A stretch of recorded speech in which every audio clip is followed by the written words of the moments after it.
Guilherme Brain, a gente vai falar agora sobre mudanças climáticas, sobre também a urgência da preservação ambiental, porque Belo Horizonte vai receber um evento muito importante, que é o 7º Congresso Brasileiro de Reservas Particulares do Patrimônio Natural. É um encontro que está celebrando 35 anos desse movimento e coloca Minas no centro desse debate. Isso porque Minas Gerais é o estado com o maior número de reservas particulares do patrimônio natural do país. E para a gente poder falar um pouco sobre o que são essas reservas, quais que são os desafios, oportunidades também desse modelo de preservação e o que esperar desse congresso, a gente vai conversar agora com o superintendente da Fundação Biodiversitas, que é uma das organizadoras do evento, Jorge Veloso. Jorge, seja muito bem-vindo aqui à 98 News. Bom dia. Bom dia, ouvintes da 98. Inicialmente, em nome da Fundação Biodiversitas, agradecer o convite para estar aqui com vocês. A Biodiversitas, falar um pouco da Biodiversitas, é uma fundação mineira que completa esse ano 37 anos de existência, com um vasto trabalho em prol da conservação de espécies ameaçadas e dos biomas brasileiros. E a gente tem, como você falou bem, a grata satisfação de transformar Belo Horizonte na capital brasileira da conservação privada. Então, assim, falar um pouco das RPPNs. Esse ano, o movimento RPPNista completa 35 anos e a gente teve a felicidade de trazer para Belo Horizonte o 7º Congresso Brasileiro de RPPNs. Do ponto de vista legal, Jorge, qual é a grande diferença que se tem do que é uma RPPN e das demais áreas de proteção ambiental? A RPPN é a única unidade de conservação estritamente privada. Então, assim, a gente tem no Brasil, o Brasil é o único país do mundo que tem essa modalidade de conservação dentro do Sistema Nacional de Unidades de Conservação. Então, diferente de outros países da América Latina que criam reservas particulares, mas com prazo de validade, as RPPNs são reservas privadas que têm um caráter de perpetuidade. Então, ao criar uma reserva privada dentro de um imóvel rural, você destina para o bem da sociedade, do planeta, aquela parte do seu imóvel. E isso a gente vai falar aqui ao longo da entrevista. A partir desse ano vai trazer algumas vantagens para esse proprietário. O que são exatamente essas vantagens? Queria que você colocasse ela num plano comparativo, para que nós tivéssemos a dimensão. O fato dela ser uma reserva que fica permanentemente, ela tem ganhos? É uma facilidade maior de fiscalizá-la, de mantê-la preservada? O que são os grandes ganhos dela, Jorge? Eu diria que, do ponto de vista de política pública, a gente tem algumas pequenas vantagens. Mas como a gente está vivendo um momento de mudança climática, de emergência climática, de extinção em massa, o mundo está olhando com muito carinho para a conservação privada. Então, a partir desse ano, a gente inaugura uma nova modalidade de remuneração por floresta em pé, que sempre foi um sonho de todo conservador. E a gente vai trazer, um dos painéis do Congresso vai tratar justamente disso. Algumas iniciativas estão sendo implementadas na Europa, nos Estados Unidos, e vão começar a remunerar por hectare. Então, a estimativa, para vocês terem uma ideia, é que essa remuneração varia entre 8 e 12 dólares por hectare. Então, isso aí vai ser um alento para o proprietário de RPPN que, no momento que cria, ele ainda não conta com arcabouço legal no Brasil de ajuda para manutenção. Então, a gente a gente espera transpor esse principal obstáculo, que é a sustentação das florestas. Legal demais. Hoje, Minas lidera o número de reservas aqui no país e eu queria te ouvir um pouquinho, Jorge, por que o Estado se destaca tanto e como que ter esse resultado tão bom, esse número tão bom, pode impactar na conservação da biodiversidade aqui do nosso Estado? Minas Gerais, eu acho que o histórico de conservação de Minas Gerais fez com que Minas Gerais hoje lidere o número de RPPNs no Brasil. São quase 400 RPPNs. E para vocês terem uma ideia, isso significa mais de 117 mil hectares de área protegida. E a área protegida, a RPPN, apesar dela estar categorizada como de proteção de uso sustentável, ela é de fato uma unidade de proteção integral. Então você imagina o que é você ter 117 mil hectares sob a guarda da sociedade civil, entendeu? E com todo o arcabouço legal de proteção à fauna e flora. Então isso é um ganho fantástico. Parabéns aí ao governo de Minas, aos diversos governos de Minas, em particular esse que aí está, porque elencou e botou a RPPN num patamar que hoje faz Minas liderar esse processo de maior número de reservas privadas no Brasil. Esse número de reservas privadas, eu quero transformá-lo em alguma coisa bastante prática, Jorge. Isso quer dizer que eu posso criar uma determinada espécie de ave dentro daquela reserva? Que condições eu preciso ter para isso? de preservação, tem que catalogar o que está lá na sua unidade. Como é que funciona pragmaticamente uma RPPN? Então, o objetivo da RPPN é proteger animais livres. Então, assim, não é que a gente vá criar uma espécie dentro da RPPN, a gente vai proteger e salvaguardar todas as espécies que estão ali soltas. E as RPPNs, elas têm um papel muito, muito fundamental na conexão da paisagem. Então, você imagina, as unidades de conservação públicas, elas geralmente são maiores, mas elas são distantes umas da outra. Então, eu cito um exemplo muito clássico, que é a Serra do Espinhaço. Na Serra do Espinhaço, a gente tem mais de uma dezena de unidades de conservação públicas, mas elas ficam relativamente distantes uma da outra. Aí entra o papel das RPPNs conectando a paisagem, permitindo esse trânsito de fauna. Hoje, só na Serra do Espinhaço, Minas Gerais conta com 89 RPPNs. Isso é muito, isso é um resultado maiúsculo. E assim as RPPNs contribuem com o fluxo gênico, que é fundamental para a manutenção das espécies. O isolamento das espécies é uma das principais causas da extinção de espécies nos biomas brasileiros. Você tinha falado sobre um dos anúncios do Congresso ser justamente esse incentivo a pessoas que têm esse tipo de reserva. E aí eu queria falar um pouquinho sobre a dificuldade que a gente tem para poder fazer com que essas RPPNs sejam reconhecidas e, mais do que isso, incentivadas. Passa por uma dificuldade não só financeira, mas também técnica. É um problema institucional que, às vezes, não tem esse olhar tão direcionado para essas reservas? Eu diria que hoje o principal problema das RPPNs é que elas saíram do radar da conservação brasileira. Entendeu? Nos anos 90, início da década dos anos 2000, a gente tinha muitas políticas públicas, muitos fundos nacionais e internacionais investiam em RPPN. Apoiavam as organizações como a Fundação Biodiversitas a apoiar o pequeno, médio e o grande produtor. Não é fácil criar um RPPN, é uma tarefa técnica muito séria e tem que ser técnica e tem que ser muito séria, porque a criação de um RPPN é perpétua. Então, é necessário que você tenha uma série de documentações, de comprovações de imóvel. O mesmo processo para criar uma unidade de conservação pública, você tem para criar uma unidade de conservação particular, uma RPPN. E aí a importância das organizações do terceiro setor. Nós vamos estar recebendo as maiores organizações do Brasil que apoiam a criação de RPPN, exemplo da SOS Mata Atlântica, da Funatura, da Fundação Boticário, da SPVS, enfim. As grandes organizações que historicamente apoiaram a criação de RPPNs vão estar conosco, debatendo e discutindo e informando para as pessoas o que é que tem de novo nessa política. A gente tem um painel muito interessante também no Congresso, que são as RPPNs corporativas. E elas cumprem um papel fundamental, porque as grandes empresas elas são detentoras de grandes áreas de vegetação nativa e a gente está chamando as empresas a essa responsabilidade também. Então, assim, é muito gratificante sentar com as empresas de forma madura, com diálogo cordial, mas pensando na conservação da biodiversidade.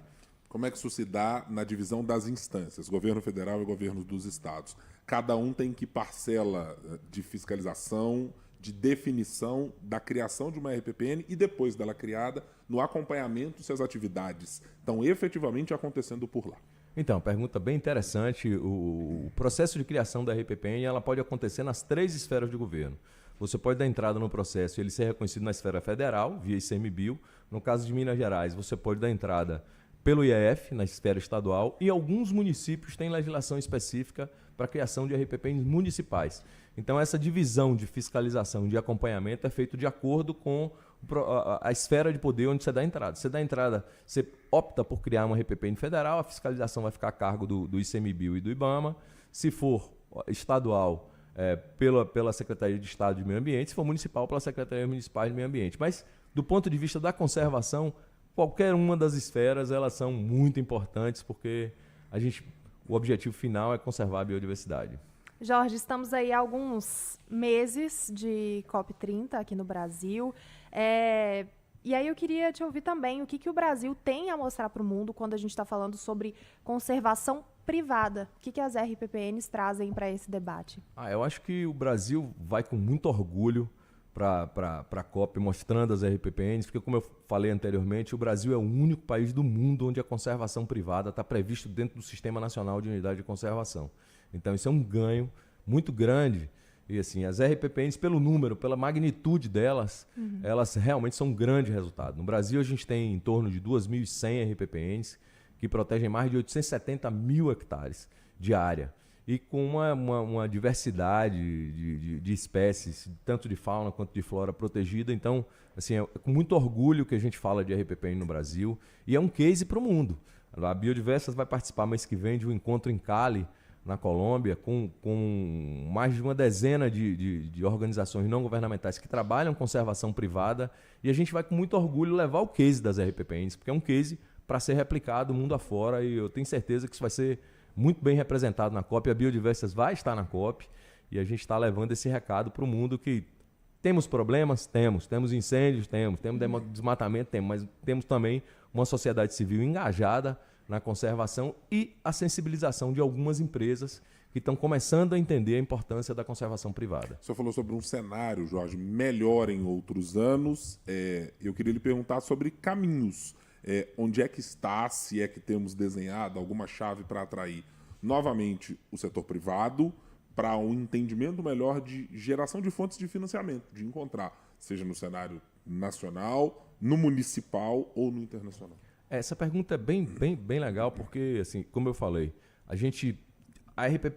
o movimento RPPNista, em um determinado momento da história, ele saiu do foco das atenções. E isso criou uma série de dificuldades. Esse congresso ele traz, de novo, os principais atores de conservação do país para essa discussão. Então, a gente tem painéis com diversos Ministério Público de diversos estados, o Ministério Público Federal de Minas Gerais vai estar participando com a gente, o estadual também. Nós temos 8 estados representados com secretarias estaduais de meio ambiente. Enfim, a gente espera que puxar novamente a atenção e te respondendo mais objetivamente a questão da chegada do crédito de biodiversidade. Pra vocês terem uma ideia, a gente teve uma reunião online há uns 40 dias atrás com uma série de fundos europeus e eles sinalizaram para a gente que na Europa os fundos somam 1 trilhão de euros para serem investidos até 2035. Então, se a gente consegue organizar o movimento RPPNista, a gente consegue tirar da promessa e partir para a prática a sustentabilidade econômica dessas reservas. Isso é o desejável. Você imagina que você tem a sensação que se existia antigamente. Eu já tive a oportunidade de presenciar isso, conversando com o proprietário de RPPN, ele me fala: poxa, Veloso, hoje eu sinto que eu fiz, meu pai fez errado no passado. Eu falei: como assim? Eu tenho hoje uma floresta, tenho muito orgulho dela. Meu irmão recebeu o mesmo quinhão de fazenda que eu recebi, desmatou, transformou a fazenda dele em pasto. Hoje a fazenda dele vale mais do que a minha. E eu ainda tenho a obrigação de tomar conta. Então a gente, com a chegada desses mecanismos de financiamento de floresta em pé, a gente acredita que dentro de alguns anos, algumas atividades econômicas do campo vão estar sendo convertidas para a proteção de floresta. Então isso aí é o verdadeiro ganha-ganha, e quem sabe a gente consegue sair daquele ponto de não retorno e começar a olhar para o futuro com uma perspectiva melhor. Ô Jorge, a entrevista ia para o final, mas aí você acendeu uma nova luz nessa conversa que eu preciso lhe perguntar. Então nós estamos falando hoje em dia ainda de o olhar que está nos levando cada vez mais a um abraço ao agronegócio como um setor produtivo, como um setor relevante. Ele está colocado nesse momento como uma barreira, tem fricção entre as RPPNs, entre as iniciativas e os incentivos para se entrar numa RPPN e a maneira como o agro está funcionando hoje? Nós acreditamos que não. A gente acredita que a atividade econômica ela é necessária, ela gera emprego, ela gera divisas e as cidades precisam dessas divisas.